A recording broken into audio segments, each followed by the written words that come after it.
All right, we are live on Legal AF Substack with Adam Klasfeld of All Rise News. We've got it's not a merger, it's a collaboration. Adam Klasfeld and All Rise News have joined Legal AF on its YouTube channel to do regular video work to complement and supplement all the great reporting, journalism, legal and political journalism that Adam Klasfeld and All Rise News as a brand are known for. Also known for being in the courtrooms and reporting, whether they can actually get into the physical courtrooms or they get into the virtual courtrooms or the Zoom courtrooms that matter in the cases at the intersection of law and politics. We got a 3-day trial. It's going on right now in California. People are just waking up to it. But our legal AFers and All Rise News followers know about it. And it's about the Posse Comitatus Act and whether a federal judge can stop Donald Trump, set boundaries, set limits to his use of military force, U.S. military force on domestic soil in exclusively Democratic states and cities. The test case is California. We got the right judge in Judge Breyer, Charles Breyer, the brother of the retired Supreme Court Justice Stephen Breyer. And we got the right reporter on the beat, and Adam Klasfeld, who's in this. He's been there for every minute of the first 2 days of the trial and is going to be getting in line soon for the third day of the trial. Adam, welcome to the Legal AF Substack. Thank you. Thank you for having me. It's been a pleasure. Let's get right to it. Tell everybody what you learned in the first 2 days that matters to our audience. Well, the entire evidentiary phase of the trial has happened in the first few days, and we got a peek into what the backstory was of this deployment of nearly 5,000 troops onto the streets of LA. And what we found here is that the top commanding general who is behind all of this had testified in court that no one at the DOD called it a rebellion. He testified in court that the MacArthur Park operation, the one that showed dozens of law enforcement officers going over soccer fields and grass burns on a park that's iconic for the immigrant community of LA. Well, that general initially objected to that operation. And that was on day one. He was giving this bombshell testimony. Then on day two, he was called back by the Department of Justice, and he started walking it all back. I have a story on it right now, and allrisenews.com goes right into detail about this. But what is coming to the forefront here is a kind of pressure on this general, Major General Scott Sherman. He had testified on day one that when he objected initially to the MacArthur Park operation, a Trump Border Patrol official, a civilian, had questioned his loyalty to the United States. And that was for objecting to an operation. This is a guy who spent 33 years in the military. He's decorated, and all it took for him to have his loyalty to the United States questioned was to say, well, maybe not this operation.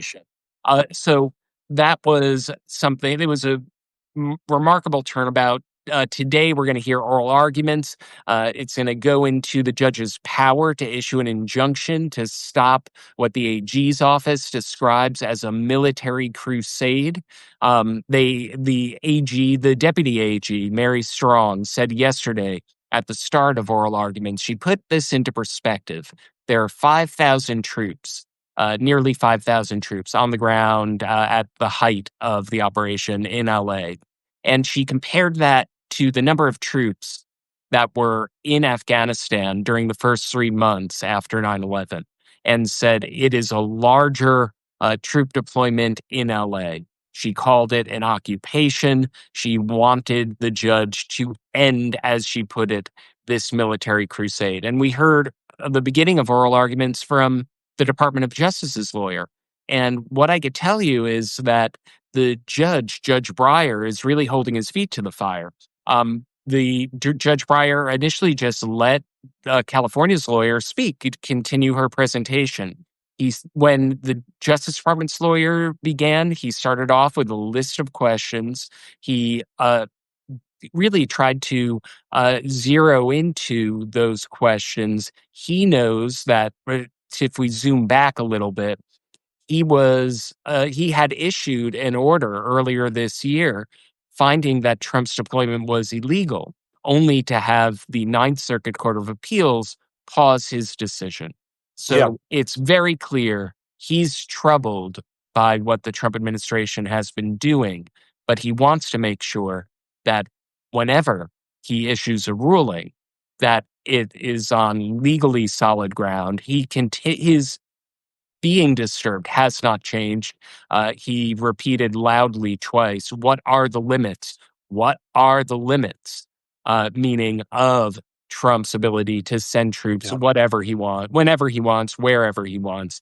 He asked at one point, does Trump simply calling something a rebellion make it so? And surprisingly, the attorney for the government said, well, no, not necessarily, but the president of the United States is granted considerable deference. Hmm. It was the first time that in the second Trump administration that I've heard a Justice Department attorney suggest that Donald Trump wasn't infallible. I mean, Well, there's a he'll soon be fired. I mean, we'll see what let's be honest. That was what we call that a Freudian slip in Washington, right? He accidentally told the truth.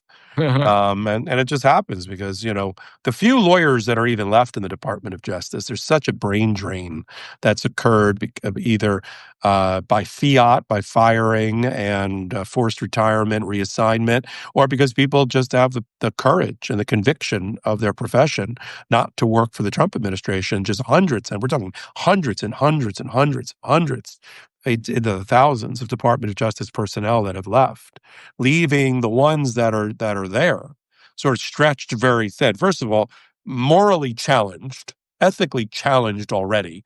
You got to be a true believer and a Kool-Aid drinker to make some of the arguments that they're making in front of federal judges.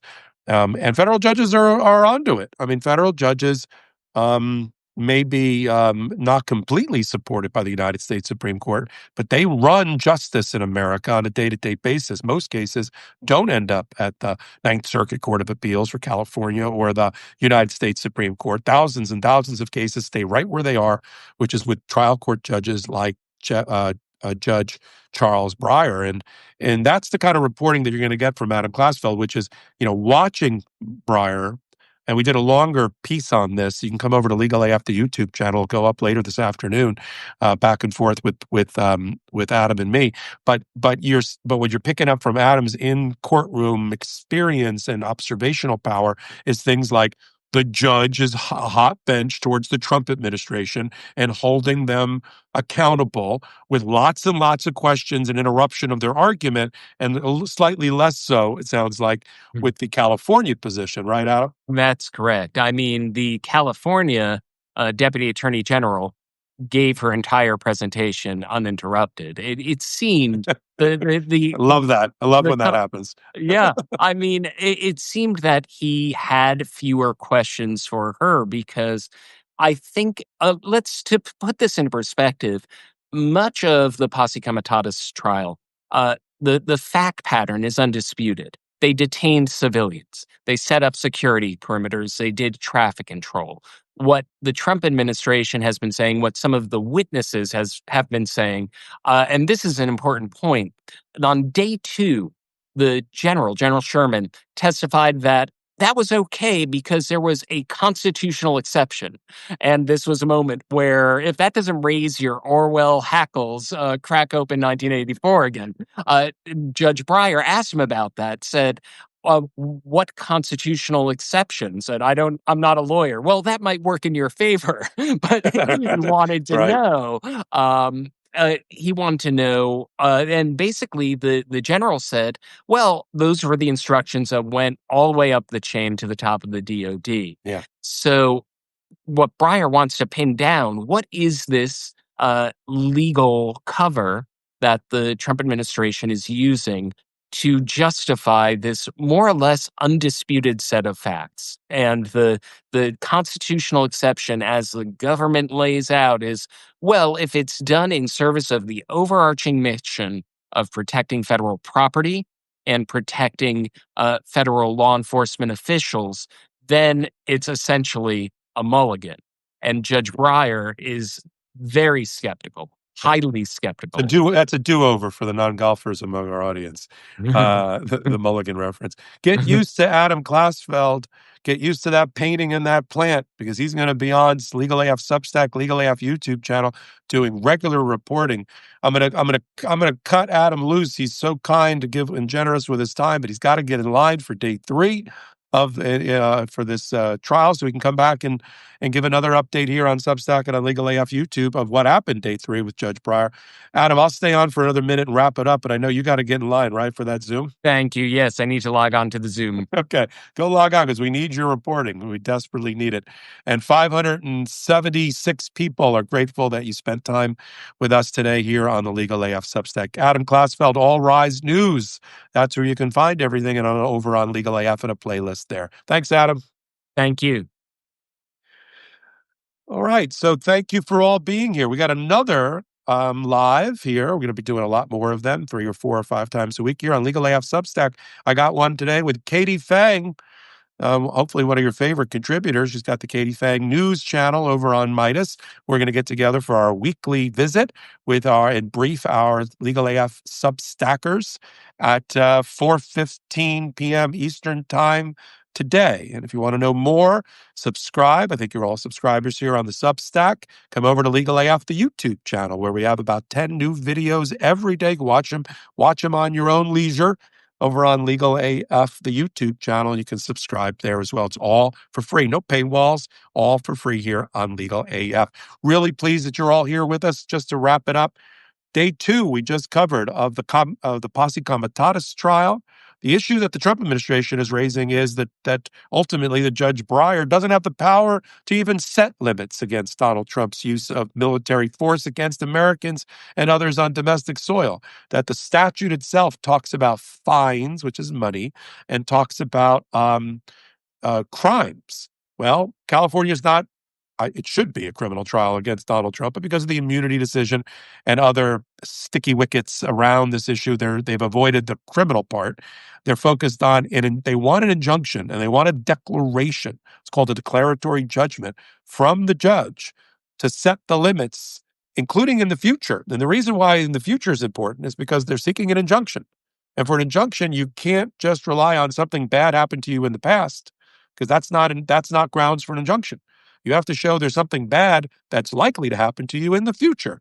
And of course, the press conference with Donald Trump's takeover of the District of Columbia on the day 1 of the trial actually wafted its way into the courtroom. It was used in real time by the lawyers for California. So smart about the need for the injunction. But Trump's side is arguing that there's no jurisdiction to issue an injunction here. There's no jurisdiction to issue a declaration. The statute talks about fines and crimes. So there's going to be that whole battle. That'll be on today on day 3. And then the judge is going to make the ultimate ruling with the Ninth Circuit Court of Appeals, likely the same 3-judge panel that ruled against him once, waiting in the wings to hear the case, and then ultimately to the United States Supreme Court. So look, this is the ways that we need to defeat the Trump administration. We need to talk about it. We need to follow these trials. They need to be filed by the right people, and they are here. Rob Bonta, who's the California Attorney General, I've got an interview with him about this case. And keep an eye on Rob Bonta. He's currently the California Attorney General, but I think the nation is going to be calling him to higher duty one day. I don't know if it's the governor of California or run for president. He is quite impressive, and he's my guest this afternoon on Legal AF YouTube channel, along with the president of the Democratic Attorney General Association. Came together. We had an interview, and it's going up today. In addition, Rob Klasfeld, who just joined me here from All Rise News, is also interviewing Rob Bonta, the Attorney General, about this case, the one that Mr. Klasfeld is following on a daily, hourly basis for our viewers and listeners here on Legal AF Substack. So we're trying to bring you the newsmakers, the lawyers who are in the trenches, who are actually litigating these cases. For instance, you come over to Legal AF Substack, we've got a whole playlist for Democracy Forward, for instance. They have filed 80 cases already against this administration. And Skye Perryman, their founder, comes on about once a week to talk about the several cases or orders or injunctions that they've obtained against the Trump administration. So we're trying to get the newsmakers, the lawyers that are actually doing the cases, the former judges, the historians, the journalists, the senators, the congresspeople, all under one roof at Legal AF, the YouTube channel. So I'm glad you're here. We do additional content here on Legal AF Substack.